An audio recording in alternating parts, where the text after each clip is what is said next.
8장 1절에서 4절. 예수께서 산에서 내려오시니 허다한 무리가 쫓으니라. 한 문둥병자가 나와 절하고 가로되 주여 원하시면 저를 깨끗게 하실 수 있나이다 하거늘 예수께서 손을 내밀어 저에게 대시며 가라사대 내가 원하노니 깨끗함을 받으라 하신대 즉시 그의 문둥병이 깨끗하여진지라. 예수께서 이르시되 삼가 아무에게도 이르지 말고 다만 가서 제사장에게 내 몸을 보이고 모세의 명한 예물을 드려 저희에게 증거하라 하시니라. 이 사람은 태어나서요, 누군가를 섬기면서 살아가게 돼 있어요. 누군가를 섬기게 돼 있습니다. 뭐 가까운 부모를 섬기기도 하고, 또 학교 가면 선생님도 섬기죠. 일터에 가면 직장 상사, 결혼하면 부부간에 서로 섬기죠. 성도들 간에도 서로 교회 오면 서로 섬기는 겁니다. 대접받는 게 근본이 아니고요, 서로 섬기는 것입니다. 섬김이라는 게 밑에 사람이 꼭 위에 사람만 섬기는 건 아니에요. 위에 사람도 아랫 사람 다 섬기는 겁니다. 부모가 자식 섬기죠, 그죠? 막 치워주고, 먹여주고, 입혀주고, 씻겨주고 다 섬기잖아요. 선생님이 학생을 섬기고, 또 상관이 하관을 섬기기도 하고, 또 목사가 말씀으로 또 여러분 섬기기도 하고 그렇게 하는 것입니다. 그래서 사람의 일생이라는 것이 또 다른 측면에서 보면 섬김의 연속입니다. 섬기면서 가는 거예요. 그러면 섬기는 것의 가장 큰 조건이 무엇인가? 어떻게 해야 섬기는 것인가? 상대방 마음을 헤아려주는 거예요. 마음을. 내가 섬기려고 하는 대상이 있는데 그 대상이 뭘 좋아하는지, 뭘 싫어하는지 그걸 알아야 돼요. 그렇죠? 그래야 섬김이 제대로 될 수가 있는 거예요. 내가 섬기려고 하는 대상이 뭘 좋아하는지, 그리고 뭘 싫어하는지 그걸 파악을 빨리 해야 됩니다. 그래야 첫 번째 단추부터 제대로 끼워지는 거라. 상대방이 싫어하는 것만 골라가면서 하면서 그게 무슨 섬김이 되겠습니까? 나는 좋다고 하지만 상대는 싫다는데. 뭐 예를 들면 상대는 채식이 좋다고 그래. 아이 무슨 채식이야, 고기가 좋지. 그건 내 맘이지. 상대는 조금만 먹겠다는데 아이 많이 들어요. 그것도 내 맘이지, 그죠? 상대가 좋아하는 걸 해주는 게 섬김입니다. 섬김의 기초가 그거예요. 상대가 좋아하는 게 무엇인가, 그걸 좋아해 주는 게 섬김의 기초이기 때문에 좋아하는 게 뭔지를 알아야 되겠죠. 서로 간에 연구가 좀 필요합니다. 뭘 좋아하는지, 그리고 뭘 싫어하는지. 자, 그래서 섬김이 중요한데, 그럼 우리 하나님의 자녀들이 제일 첫 번째 섬겨야 될 대상이 누구인가? 예수님이시죠. 맞죠? 예수님께서 섬김의 대상입니다. 그러면 우리가 섬겨야 될 제일 첫 번째 대상이 그분이라면 우리는 최우선적으로 뭘 알아야 될까요? 그분이 뭘 좋아하시는가, 그리고 뭘 싫어하시는가, 그걸 알아야 되는 거예요. 섬김의 가장 기본은 그겁니다. 상대가, 내가 섬기려고 하는 상대가 뭘 좋아하는가, 아니면 뭘 싫어하든가. 그것은 그분을 섬기는데 아주 중요한 정보를 얻는 겁니다. 그래서 하나님께서 좋아하시는 거 우리도 좋아하고, 그분이 싫다는 거 나도 싫어하면 섬김은 저절로 됩니다. 그분이 좋아한다는 건 나도 좋아하고, 그분이 싫다는 거 나도 싫으면 돼. 그래서 오늘 마태복음 8장 1절에서 4절을 통해서 우리 주님께서는 뭘 좋아하시고, 뭘 싫어하시고, 또 뭘 원하시는가, 그걸 좀 배우려고 그래요. 오늘 방금 읽은 본문을 통해서 주님께서 원하시는 사람, 바꿔 말하면 주님께서 좋아하시는 사람, 이렇게 해도 되겠습니다. 그런 제목으로 말씀을 드리도록 하겠습니다. 주님께서 원하시는 사람. 자, 주님께서 원하시는 사람 첫 번째는요, 문자 그대로입니다. 주님께서 원하시면, 이렇게 말하는 사람이에요. 어떤 일이 벌어져도 주님께서 원하신다면, 그렇게 말하는 사람이라. 주님께서 원하신다면. 여기 1절에 보면 뭐라고 되어 있습니까? 1절만 다시 읽어보세요. 예수께서 산에서 내려오시니 허다한 무리가 쫓으니라. 네, 산에서 내려왔다 그랬죠. 예수님께서 마태복음 5장에서 7장까지 산상보훈을 말씀하셨습니다. 그거 다 전하시고 산에서 내려왔다는 겁니다. 근데 여기 2절에 보니까 내려오자마자 한 문둥병자가 나와가지고 예수님께 절을 하는 거예요. 절을 하면서 뭐라고 그랬습니까? 주여, 원하시면, 굉장히 중요한 말을 하는 거예요. 원하시면 저를 깨끗하게 할 수 있나이다. 원하시면. 나를 깨끗하게 할 수 있다는 그게 중요한 게 아니고 원하시면. 산에서 내려오신 예수님께 한 문득병자가 다가와서 이제 원하시면 나를 낫게 해달라는 겁니다. 이 문득병에 대해서 잠깐 보게 되면요. 그 당시 사회에서 이 문득병은요.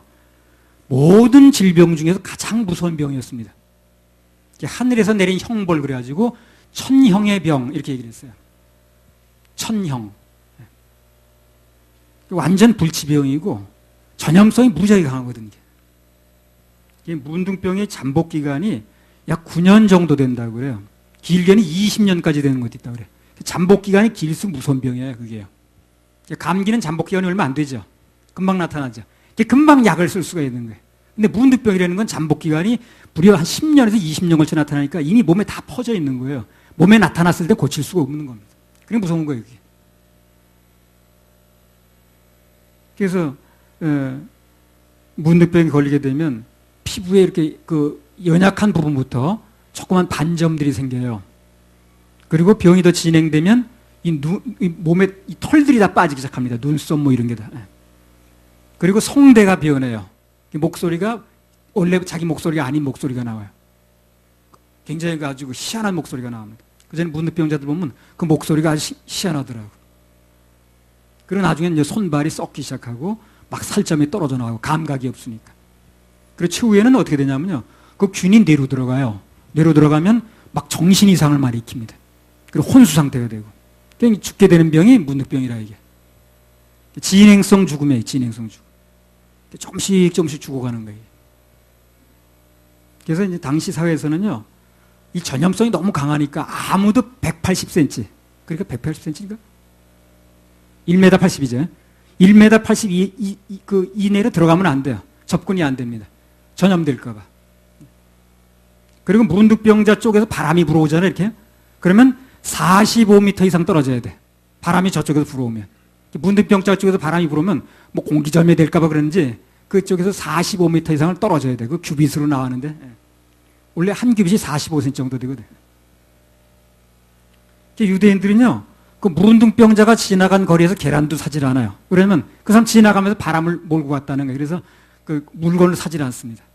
그러니까 장사꾼이 그 문둥병자 지나가는 걸 안 좋아할까요? 안 좋아할까요? 당연히 안 좋아하죠.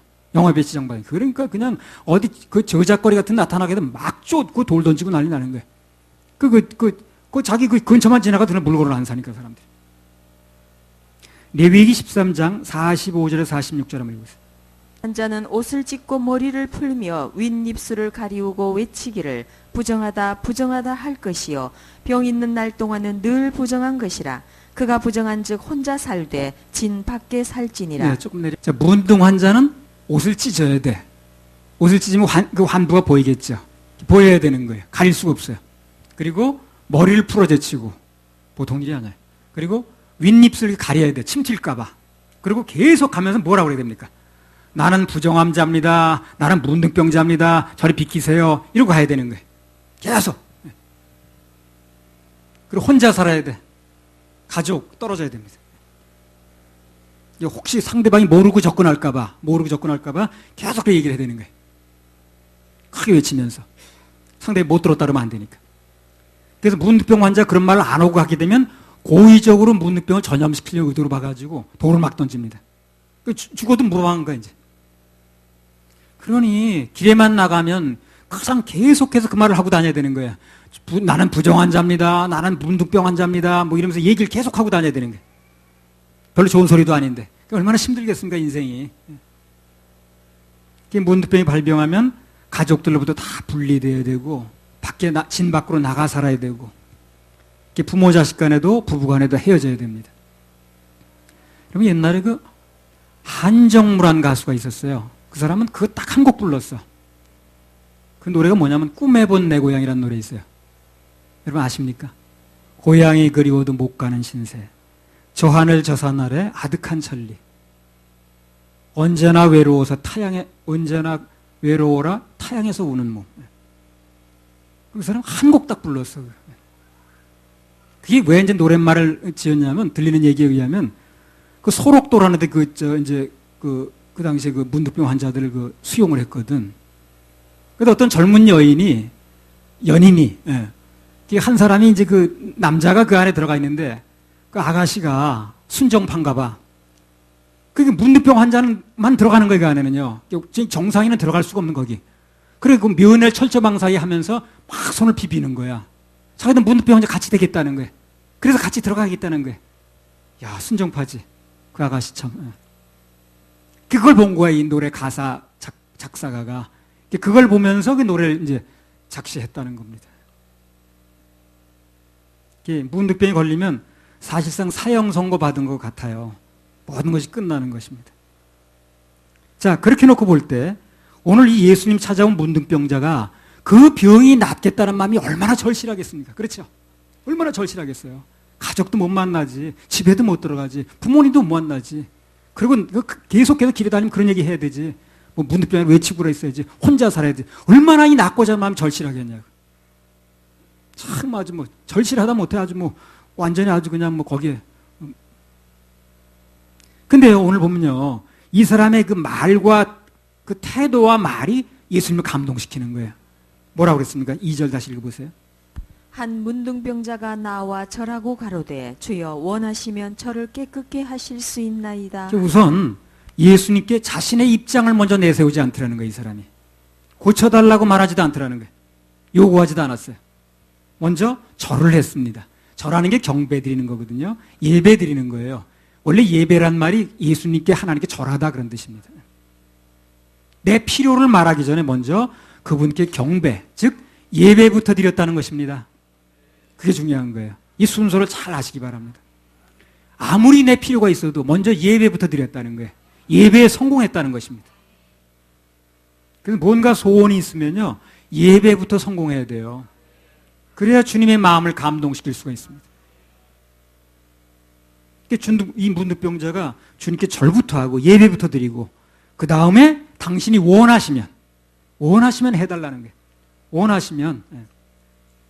그럼 이 사람 말 속에 뭐가 들어있습니까? 원하시지 않으면 안 고쳐도 된다는 거지 뭐. 얼마나 절실한데 나는. 너무 절실하지만 그럼 원하시지 않는다면 안 고쳐도 됩니다. 이 얘기거든. 아무리 내 필요가 절박하고 아무리 내가 절실해도 당신의 뜻이 먼저입니다. 이런 얘기거든 지금. 그런 의미가 들어있는 거예요. 그래서 그 태도가, 그 말이 주님의 마음을 감동시킨 거예요. 감동시킨 겁니다. 내게 아무리 절박한 소원이 있어도, 필요가 있어도 주님이 원하신다면 당신의 뜻이 먼저입니다. 그렇게 말하고 또 그렇게 묻는 사람, 주님의 뜻을 먼저 묻는 사람, 그런 사람을 하나님께서는 좋아하시고 그런 사람을 위해서 기적을 베푼다는 것입니다. 기적 예물들 심으셨는데 그런 사람에게 기적을 베푼다는 거예요. 기적이 어떻게 일어나는 걸 얘기를 하시는 거예요. 지금. 응답입니다. 여러분 예물 심은 거에도 응답인 줄 아시면 돼요. 전에 유행했던 노래 중에 요거는 한 70년대인가 60년대 말인가 잘 모르겠네. 당신의 뜻이라면 그런 노래 있었어요. 그건 누가 불렀습니까? 양미란. 이 세상의 모든 일도 당신의 뜻이라면, 그럼 바꿔 말하면 당신이 원하는 게 무엇인가? 그렇게 물을 수만 있으면 그게 바로 인간관계의 사랑과 미움의 갈림길입니다. 그게. 뭘 원하시는가? 당신의 뜻이라면 당신이 뭘 원하시는가? 이렇게 물을 수만 있으면 그런 인간관계 기적이 일어나요. 제가 전에 충주에서 개척교회 할 때 어떤 사람이 왔습니다. 교회에. 근데 와서 한 2달 다니듯 그런 얘기를 하더라고. 교회 오기 너무 싫었다는 거야, 자기는. 너무 싫대, 교회 오기가. 근데 부인이 하도 가자고 원하길래, 원한다기에 한번 그러면 와봤다는 거야. 부인이 하도 원한다 그러니까. 정 그렇다면, 원한다면 한번 가보지 뭐, 하는 심적으로 왔다는 거야. 막상 와보니까 좋대요. 그들이 예배 생활 꾸준히 잘 했습니다. 그러니까 한번 원하면 그렇게 와준다는 거지. 원한다는 게 부부간에 원한다는 걸 초점을 두고 맞춰주니까 그 인생이 좋아졌다는 거거든. 가끔 우리 윤사모가 나에게 말하기를 타이밍이 중요하다고 그러던데, 내가 원할 때가 아니라 상대방이 원할 때 그 타이밍이 중요합니다. 같은 일을 해도. 사무엘하 23장 13절에 17절. 당신이 원한다면, 당신의 뜻이라면 이 인간관계 기적을 가져와요. 부부관계와 신부관 다 마찬가지입니다. 하나님과 우리 관계만 그런 게 아니야. 사무엘하 23장 13절 17절. 또 30두목 중 세 사람이 곡식 뺄 때에 아둘람 굴에 이르러 다윗에게 나아갔는데 때에 블레셋 사람의 떼가 르바임 골짜기에 진쳤더라. 그때 다윗은 산성에 있고 블레셋 사람의 영체는 베들레헴에 있는지라.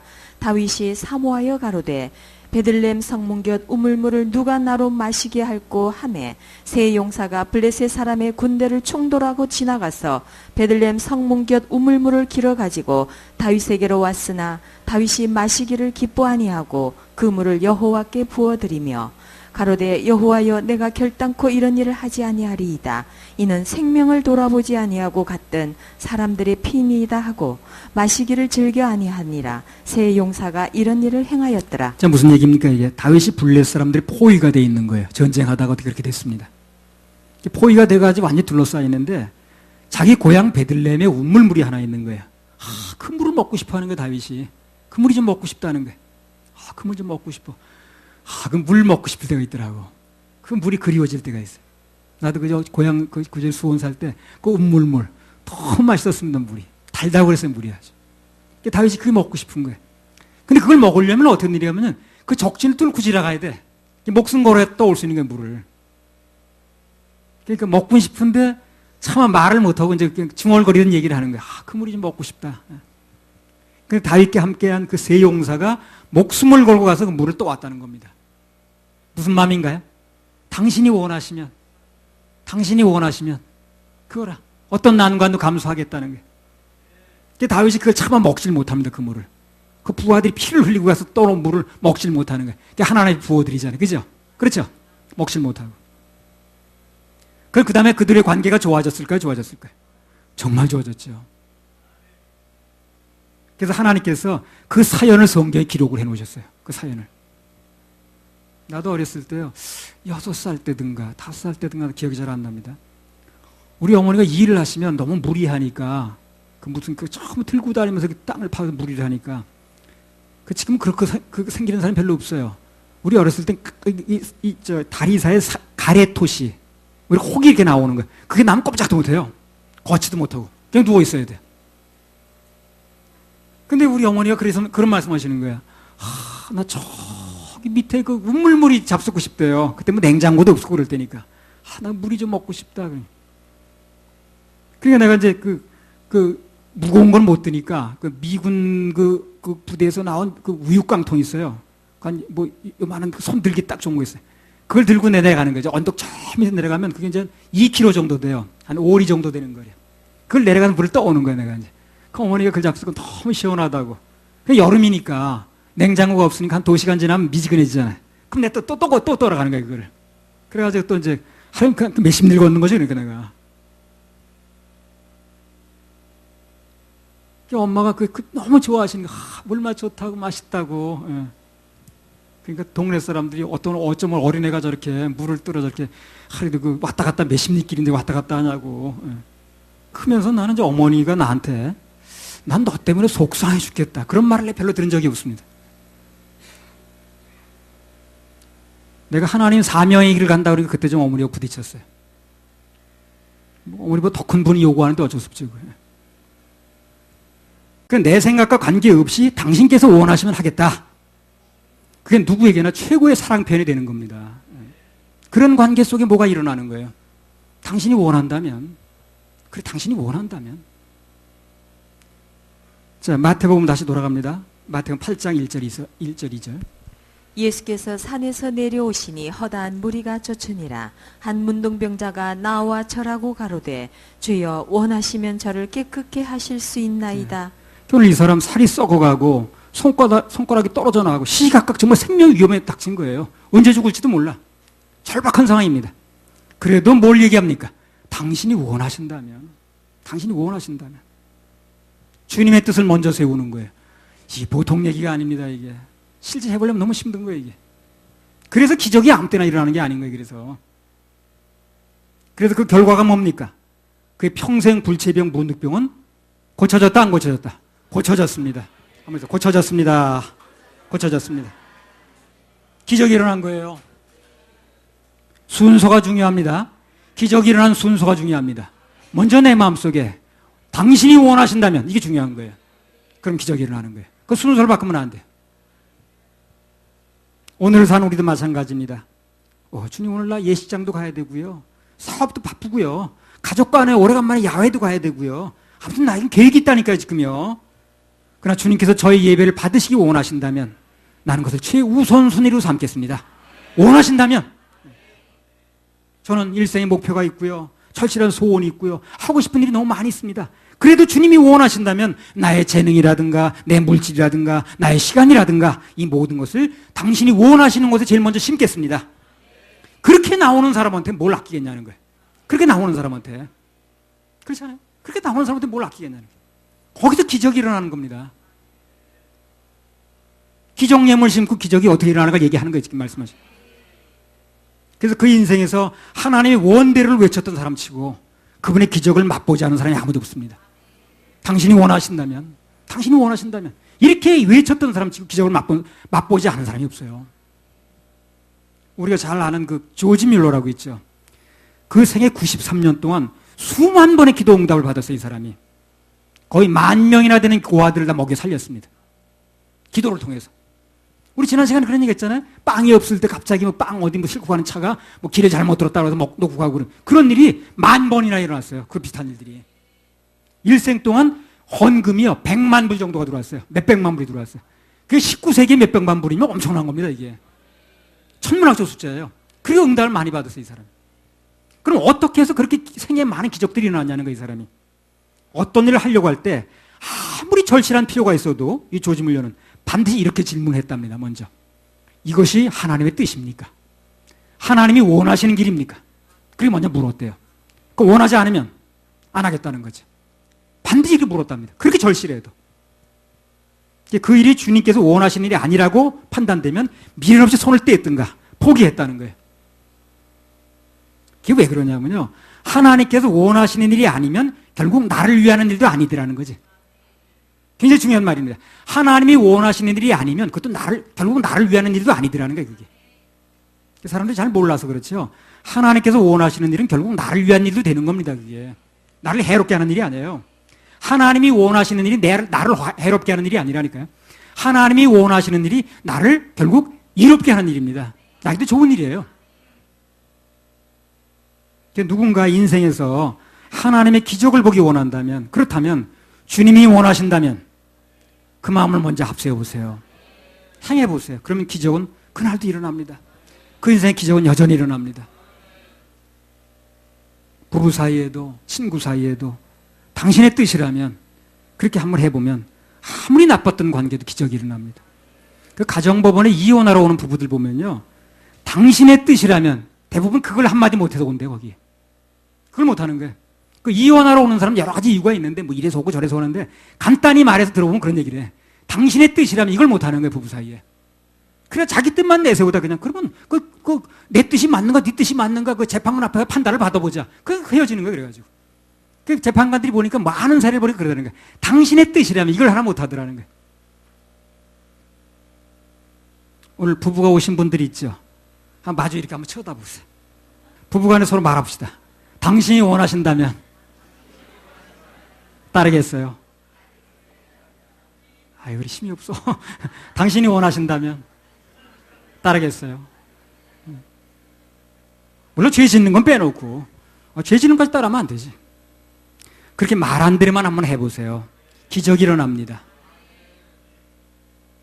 아무튼 예수님께서 원하시는 사람은 주님의 원대로 그렇게 말하는 사람이라. 우리 주님과의 관계에서 당신께서 원하신다면 따르겠습니다. 내 생각과 관계없이 무조건 아멘입니다. 그 자세가 중요해요. 기적을 불러오는 자세라. 예수님께서 그 겟세마네 동산에서 어떻게 합니까? 당신의 뜻이라면 내 원대로 마옵시고 당신의 뜻대로 하옵소서 그러잖아요. 그래서 그 결과 그분은 이 세상에서 모든 이름이 가장 뛰어난 이름을 얻었습니다. 오늘 이 말씀을 들은 우리 모두는 하나님의 원대로 주님의 뜻대로 이 말씀을 마음에 새겨야 됩니다. 그럼 기적이 일어나요. 우리 인생은 탄탄대로가 됩니다. 기적의 인생이 됩니다. 할렐루야. 우리 하나님께 박수 올려드려요. 56번 하나 더 합시다. 가렵니다. 베세메스로.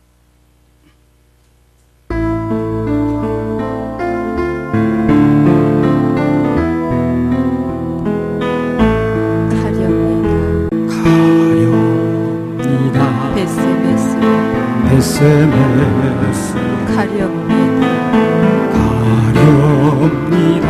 베세메스로 베세메스 어린 송아지 어린 송아지 울어대도 가렵니다. 베세메스로 베세메스 한 발짝 두 발짝 두 발짝 고개 마루 고개마루 땀방울 땀밥 빗방울로 빗방울로 변하는 길 가렵니다. 가렵니다. 베세메스 베세메스 오네 주여 오네 주여 내게 내게 은혜를 주옵소서 주옵소서. 주님 주신 주님 주신 가야 가야 할 이 길만은 이 길만은 가야 할길 가야 전 가슴에서 전혀 바라보며 바라보는 그날의 영광 그날의 영광 바라보며 어린 송아지 어린 송아지 울어대도 가렵니다. 가렵니다. 베세메스로 베세메스 저녁 노을 저녁 노을 바라보며 바라보며 그날의 영광 그날의 영광 바라보며 어린 송아지 어린 송아지 울어대도 가렵니다. 가렵니다. 베세메스 베세메스 오네 오른손 들어 오네 주여 주여 오네 내게 주여 은혜를 내게 은혜를 주옵소서. 주옵소서. 주신 주님 주신 가야 할길 가야 할 이 길만은 이 길만은 가야 할 가야 저녁 노을 가슴에서는 저녁 노을 바라보며 바라보며 그날의 영광 영광 바라보며 바라보며 어린 송아지 어린 송아지 울어내 가렵니다. 가렵니다. 베스메스로 베세메스 저녁 노을 바라보며 바라보며 그날의 영광 그날의 영광 바라보며 바라보며 어린 송아지 어린 송아지 울어내 가렵니다. 가렵니다. 베스메스로 베세메스 오네 주여 오네 주여 오네 주여 오네 주여 내게 은혜를 내게 은혜를 주옵소서. 주옵소서. 주님 주신 주님 주신 가야 할길 가야 할 길만은 이 길만은 가야 할길 가야 할 길. 주님 주신 이 길은 선택의 여지가 없습니다. 가야 할 길입니다. 주님 주신 길 가야 할 길. 선택의 여지가 없습니다. 가야 됩니다. 어디로 가겠습니까? 그죠?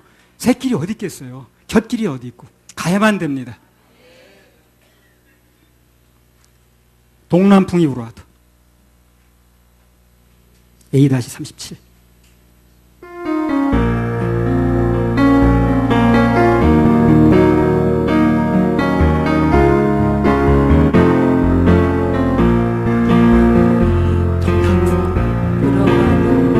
불어와도 무섭지가 않아요. 무섭지가 않아요.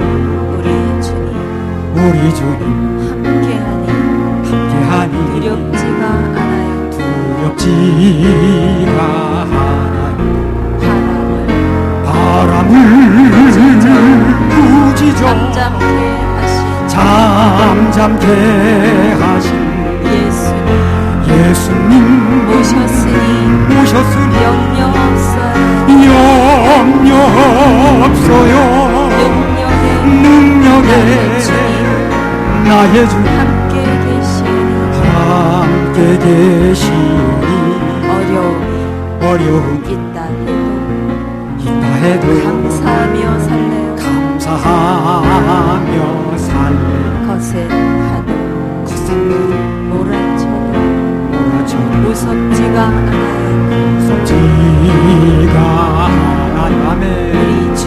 우리 주님 꾸짖으면 두렵지가 않아요.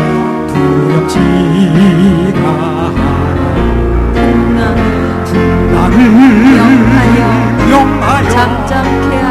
잠잠케 하신 예수님 모셨으니 염려 없어요. 능력에 나의 주님 함께 계시니 어느 때나 끊임없이 찬양하며 살래요. 넘실대도 무섭지가 않아요.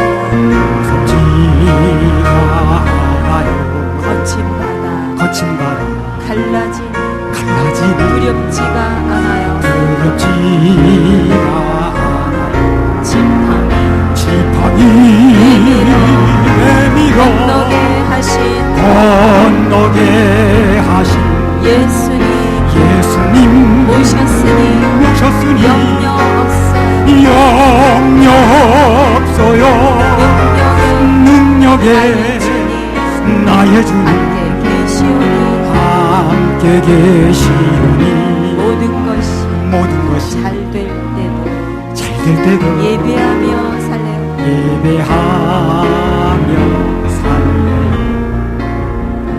모든 것이 잘 될 때도 예배하며 살래요. 아멘. 모든 것이 잘 될 때도 예배하며 살래요.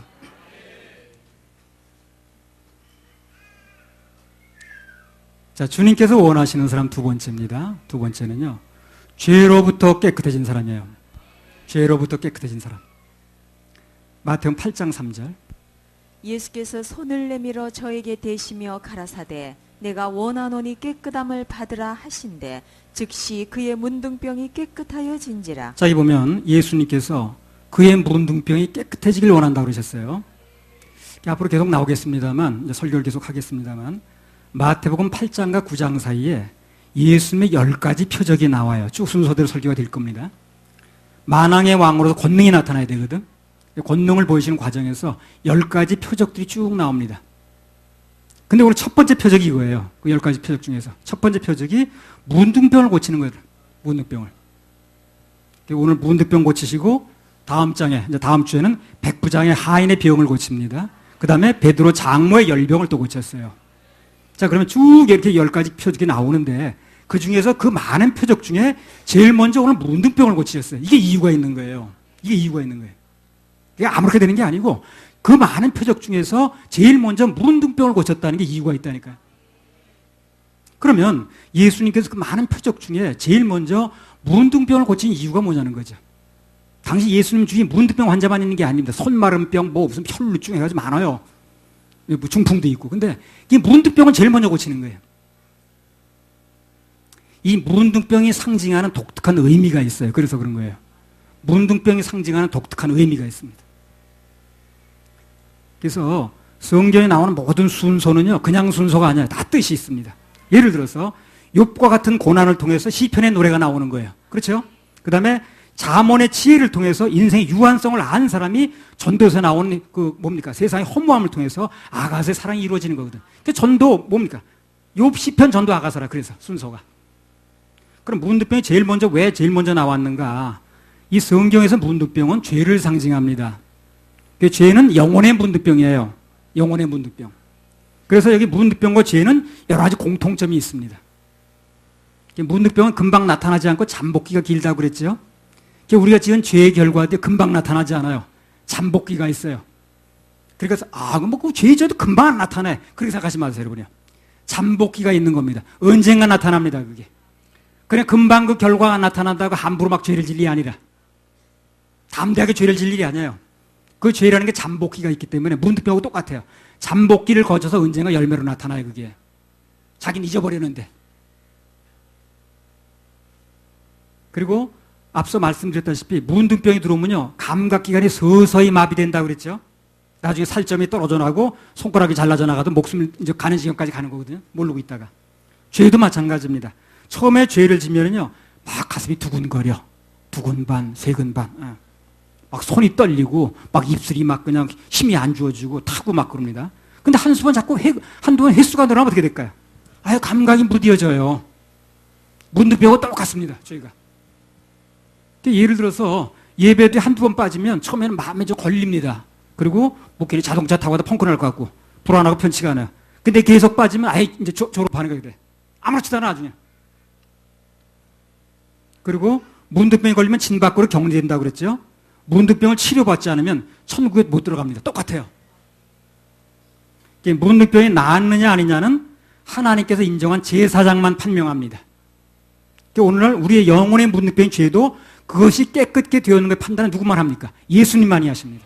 예수님 제사장. 똑같아요.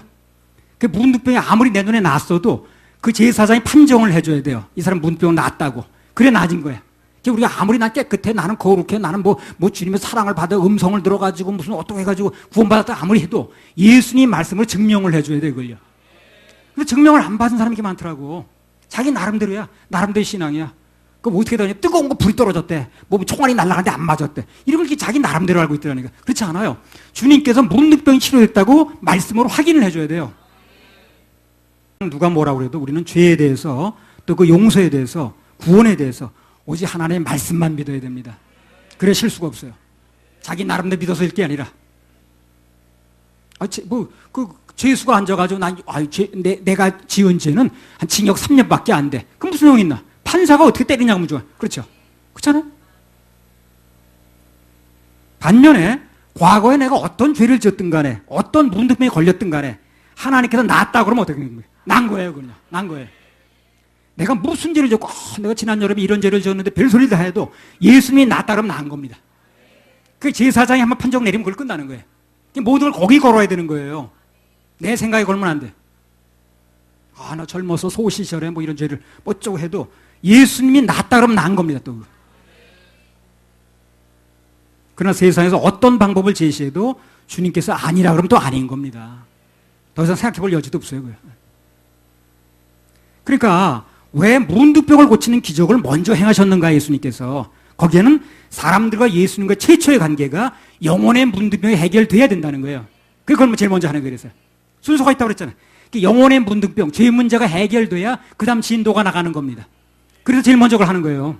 그래서 그걸 제일 먼저 하는 거예요. 근데 많은 사람들이 이 죄 문제에 대한 문득병이 해결되는지 확인도 안 해보고 다른 진도를 나가버리는 거예요. 그 나중에 다른 진도를 나가버리니까 기초가 안 돼서 나중에 어떻게 되는 거예요? 무너짐이 심하다는 거예요. 그래서 그걸 확인도 안 해보는 거예요, 그냥. 우리 문득병, 죄 문제가 해결되지 않으면 그분과의 어떤 관계도 이루어질 수가 없는 거예요. 그분은 죄인은 상대하지 않거든. 그래서 제일 먼저 죄를 상징하는 문득병을 제일 먼저 고치는 거예요. 그리고 그 다음에 무슨 병을 다른 병을 고치든 말든 한단 말이죠. 그 순서가 다 있다니까 그래. 아무렇게 막 하는 게 아니라. 그래서 문득병을 고치고 죄사함을 받을 때 그분과의 진정한 관계가 형성이 됩니다. 그리고 그 다음에 또 나가는 거예요. 무슨 진도가 나가는 게. 그러니까 그 병도 죄사함도 못 받았는데 구원도 못 받았는데 그 다음 진도가 나가보니 나중에 무너질 일밖에 없어요. 주님께서 원하시는 사람은 제일 먼저 두 번째로 예수님으로 말미암아 영적인 문득병을 고침받고 깨끗하게 된 사람, 다시 말해서 죄사함 받은 사람이라. 죄사함 받아야 돼요. 근데 죄사함이 확신이 없는 분들은 언제든지 그것을 해결을 해야 됩니다. 우리 교회는 참 다행인 것은 그 문제를 해결할 수가 있어요. 그래서 그 문제에 마음을 열고 해결받으려고 그러면 사역자를 붙여줄 겁니다. 다른 건 몰라도 그걸 해결받아야 되는 거예요. 그래야 그 다음 진도가 나가는 겁니다. 죄사함 받은 사람이 오늘 본문을 통해서 주님께서 원하시는 두 번째 사람이라. 그래서 앞서 1대지에서 하나님 원하시는 사람 뭐라고 그랬습니까? 당신께서 원하시면 그런다고 그랬죠. 당신께서 원하시면. 그래서 내 생각을 내려놓고 당신께서 원하시면 이라는 겸손한 마음의 소유자가 어떻습니까? 문득병도 고치는 거예요. 그러니까 1대적, 2대적 관계가 없는 게 아니에요, 지금요. 그렇게 마음을 열고 겸손하게 당신이 원하신다면, 당신이 말씀하신다면, 당신이 그렇다면 나는 받아들이겠습니다 하고 마음을 낮춘 사람이 문득병도 고치는 거라. 1대적, 2대적 관계가 없는 게 아니에요. 다 연결되는 겁니다. 가만히 보면 그렇더라고. 정말 하나님 말씀이 그렇습니까? 그러면 그걸 믿어야죠. 하나님 말씀이 그렇다고 말하면 받아들이겠습니다 하는 사람이 구원도 받더라니까. 뭐가 그러냐고, 말씀이 그렇다 그러면 나는 장암을 더 믿는다 그러는 사람 구원을 못 받아. 그래서 정말 주님이 원하신다면 그렇게 말하는 사람이 말씀이 떨어졌을 때 그 말씀을 받을 마음이 되는 거예요. 그게 그 사람이 죄의 문득병도 고치더라는 겁니다. 할렐루야. 우리 하나님께 박수 올려드려요. 하나님께서 원하시는 사람, 마지막 세 번째입니다. 세 번째는요, 하나님의 마음을 아는 사람이에요. 그건 누구나 다 그럴 겁니다. 내 마음 알아주는 사람 원하는 거 아니에요? 도통 내 마음 모르는 사람 원하겠습니까? 하나님 마음을 아는 사람, 하나님의 심정을 아는 사람, 그 사람이 원하시는 사람이라. 자, 8장 4절. 예수께서 이르시되 삼가 아무에게도 이르지 말고 다만 가서 제사장에게 내 몸을 보이고 모세에 명한 예물을 드려 저희에게 증거하라 하시니라. 자, 이 본문 때문에 하나님 마음을 아는 사람이라는 대지가 나왔거든요. 한 번 더 읽을 테니까 왜 이 대지가 나오나 한번 생각해 보세요. 하나님 마음을 아는 사람이라는 대지가 여기서 왜 나왔겠는가? 8장 4절 다시 한번 보세요. 예수께서 이르시되 삼가 아무에게도 이르지 말고 다만 가서 제사장에게 내 몸을 보이고 모세에 명한 예물을 드려 저희에게 증거하라 하시니라. 여기 하나님 마음이 나와요. 이 구절 중에 하나님 마음이 나옵니다. 이걸 우리가 알아들어야 돼. 자, 그러면 예수님께서 문둥병을 고침받았다는 그 기쁜 소식을 왜 사람들에게 말하지 않고 먼저 성전으로 먼저 가라고 그랬냐 하는 거죠. 이게 하나님 마음이 나오는 거예요. 그렇죠? 어제 가족할 때 얘기할 수 있잖아요. 뭐 자기 부인한테 먼저 얘기할 수 있고, 그다음 문둥병 고친 거에 대해서 자기 자식한테 얘기할 수도 있고. 그런데 제일 먼저 성전으로 가라고 얘기를 하는 거예요, 예수님께서. 여기에 대한 주님의 심정을 알아야 됩니다.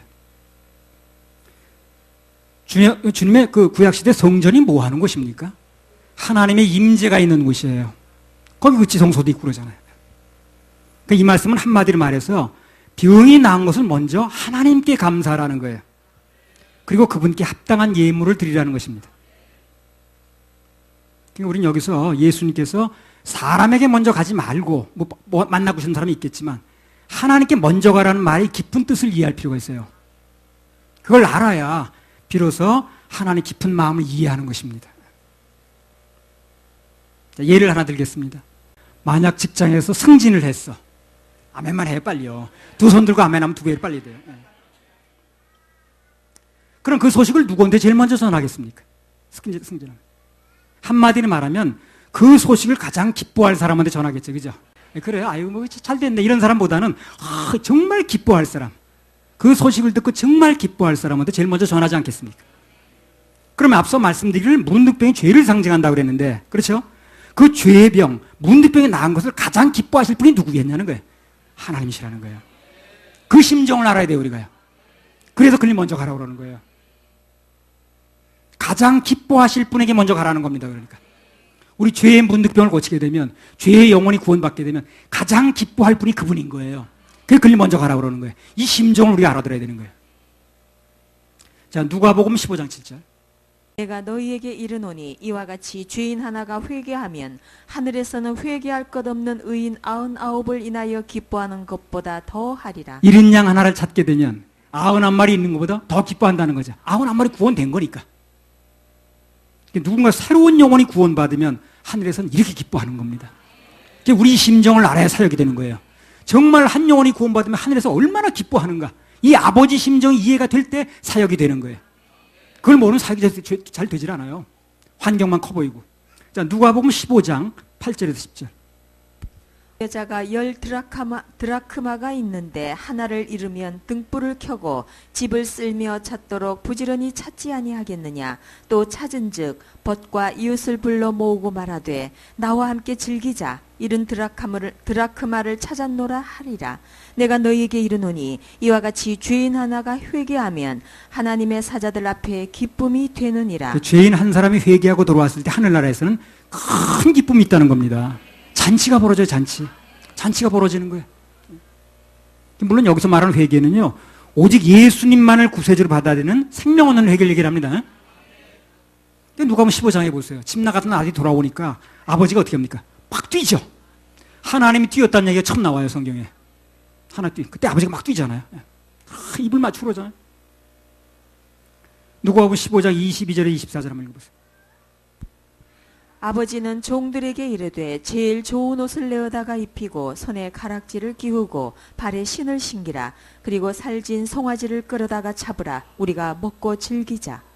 이 내 아들은 죽었다가 다시 살아났으며 내가 잃었다가 다시 얻었노라 하니 저희가 즐거워하라. 그럼 여기 아들이 돌아왔을 때 그 기뻐하는 아버지의 마음, 막 그냥 뛰어나가서 그냥 달려가서 끌어안고 입을 맞춘 그 마음, 그게 아버지 심정이라, 주님 심정이라, 하나님 심정인 거예요. 이 심정을 우리가 이해를 해야 돼요. 이 심정이 이해되는 것만큼 사역이 되는 거예요. 근데 이 심정이 이해 안 되면요, 아유 뭘 그렇게 그냥 좋은 말만 하고 지내시지.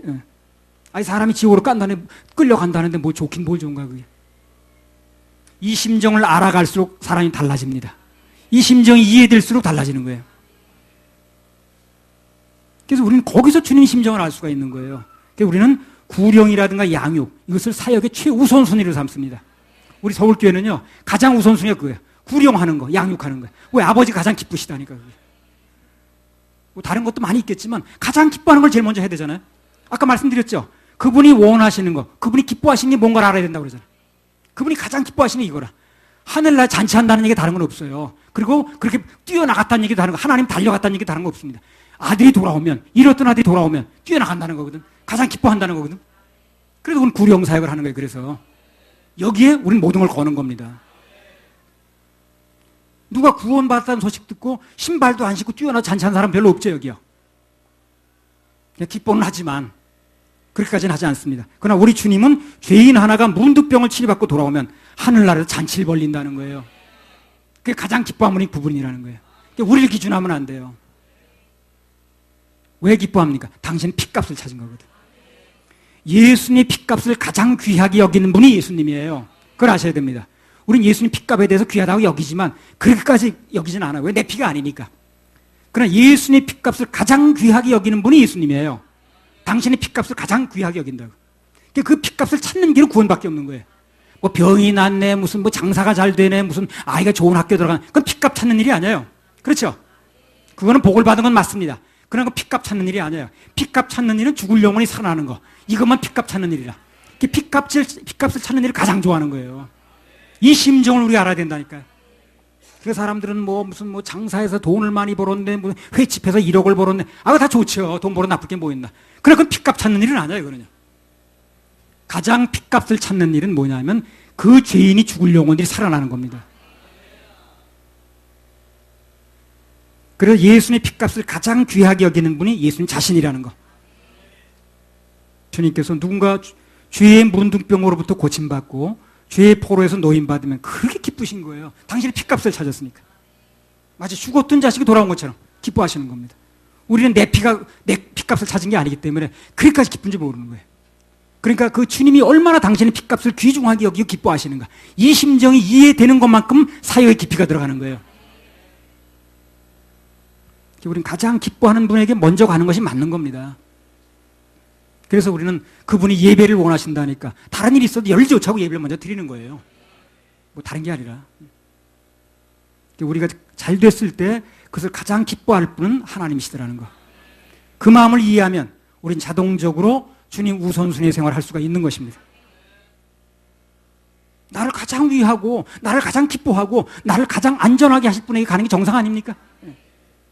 그분의 일을 제일 우선순위로 두는 게 정상 아니에요?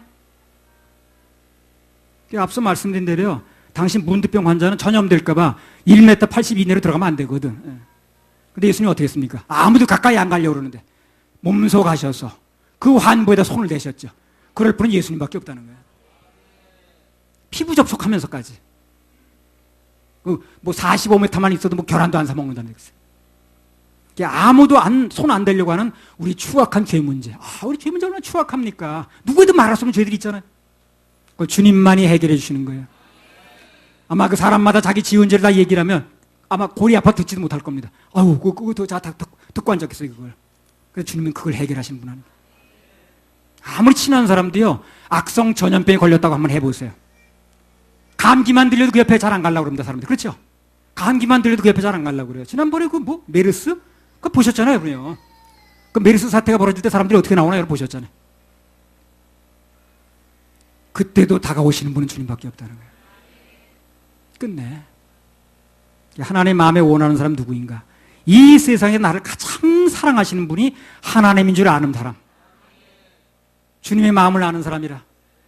그런 사람들 우리 주님께서 원하십니다. 왜? 그런 사람을 통해 이해를 할 수 있으니까. 그런 사람이 예배도 성공하니까. 하나님 마음을 모르는 사람이 예배 성공할 수 없잖아요. 신앙생활을 잘 하는 사람들 보면 대부분 어떻습니까? 주님께서 나를 사랑한다는 걸 믿는 사람들이라. 주님 나를 사랑하셔. 정말 나는 주님으로부터 엄청난 사랑을 받고 있어. 하는 사람들이라. 근데 뭐 안 되고 시험 들은 사람은 주님으로부터 사랑받고 있다는 걸 잘 모르더라고. 그리고 뭐가 좀 시험 들어 튀는 사람들 보면 그 사랑을 얼마나 주고 있는데 그걸 모르더라고, 잘. 꾸중도 사랑이거든, 그게. 그렇죠? 그걸 잘 모르는 거예요. 뭔가 안 되는 사람은 자꾸 그분이 날 사랑하지 않는데, 이 세상에 우리를 가장 사랑하시는 분은 우리 주님이십니다. 그 심정을 알아야 되는 거예요. 그래야 신앙생활이 돼요. 그래야 사역도 됩니다. 로마서 8장 32절. 이 아들을 아끼지 아니하시고 우리 모든 사람을 위하여 내어주시니가 어찌 그 아들과 함께 모든 것을 우리에게 은사로 주지 아니하시겠느냐. 그분은요, 저와 여러분을 위해서, 우리를 위해서 당신 자신의 목숨을 아낌없이 내놨습니다. 그런 사람이 어디 있겠습니까? 그 사랑을 아무도 이해할 수 없는 거예요. 그래서 그렇게 우리를 사랑하시고, 그렇게 우리를 좋아하시고, 그렇게 우리를 보고 싶어 하시고, 눈에 보기도 아까워하시고, 그런 분을 따라가는 인생은 누구나 행복해지는 거예요. 그래서 그 예수님을 만난 인생은 다 행복해지는 겁니다. 그렇게 나를 사랑하는 분을 만날 수가 없는 거 어디 가서. 다 쓰면 달면 삼키고 쓰면 메꾸지. 그런데 그렇게 사랑하고 그렇게 나를 아끼고 보기만 해도 좋아하는 그런 분을 이 인생에 나를 만났다는 것은 그 행복해지는 거예요. 그러니까 주님 만난 사람은 행복해집니다. 성공된 길을 가는 거예요. 그래서 하나님께 나를 가장 사랑하신다. 내 인생을 좋게 하실 것이다. 그런 마음에 확신이 있는 사람은 그때부터 모든 것이 달라지게 되어 있습니다. 따라가는 길이 정해지는 거예요. 그래서 하나님이 원하시는 사람 세 번째는 그분의 마음을 잘 아는 사람이라는 거예요. 자, 오늘 말씀을 정리하겠습니다. 하나님이 원하시는 사람은 어떠한 경우에도 주님의 뜻이라면, 당신이 원하신다면 이렇게 말할 수 있는 사람이고요. 두 번째는 영적인 문득병을 고침받고 깨끗하게 된 사람, 즉 구원받은 사람입니다. 거듭나야 됩니다. 그리고 마지막으로 하나님의 마음을 아는 사람이라고 그랬어요. 심정을 알아야 됩니다. 하나님께 그런 사람을 지금도 찾고 계십니다. 한 사람을 찾습니다.